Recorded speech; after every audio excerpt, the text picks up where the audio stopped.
সকল স্তরের মধ্যে পৌঁছতে পারে। এই যে হাসপাতাল, ছাত্রছাত্রী এবং স্বাস্থ্যকর্মীবৃন্দ,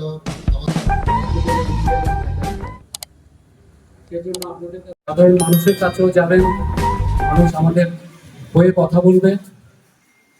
আর এখানে ব্যানার মেইন হলো আমাদের IMF Tripura state branch. IMF তাকেই আমরা এখানে এসেছি। রিসার্চ ফোরাম আছে, স্টুডেন্টরা আছে, আমাদের পিজি স্টুডেন্টরা আছে, আমাদের সিস্টাররা আছে। সেই জন্য আমি সবাইকে আবারও ধন্যবাদ জানাবো। আর আবারও বলবো, এরিয়াতে অ্যাটাক করা হবে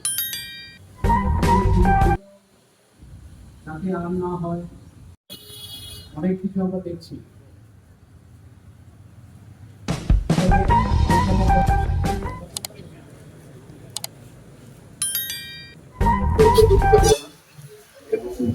তার চেয়ে আরো দুঃখজনক যে এই ব্যাপারটাকে ধামাচাপা দেওয়া হচ্ছে, অপরাধীদের আড়াল করার চেষ্টা হচ্ছে। এবং এখানে আমরা দেখতে পাচ্ছি আর কি এই ধরনের রাজনৈতিক খেলাও চলছে কিছুটা।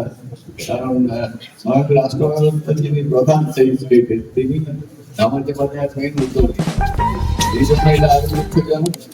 যাই হোক, আমরা সবাই চাই এই ধরনের ঘটনা যাতে না ঘটে এবং হাসপাতালে ভাঙচুর করা যে ঠিক নয়, হাসপাতালে আক্রমণ করা ঠিক নয়, এটা আপনাদের মাধ্যমে আমি সবাইকে জানাতে চাই। আর হাসপাতাল হচ্ছে আপনাদের বসস্থল, সেই বসস্থল যদি আপনারা আক্রমণ করেন তাহলে সেটা খুবই দুঃখজনক।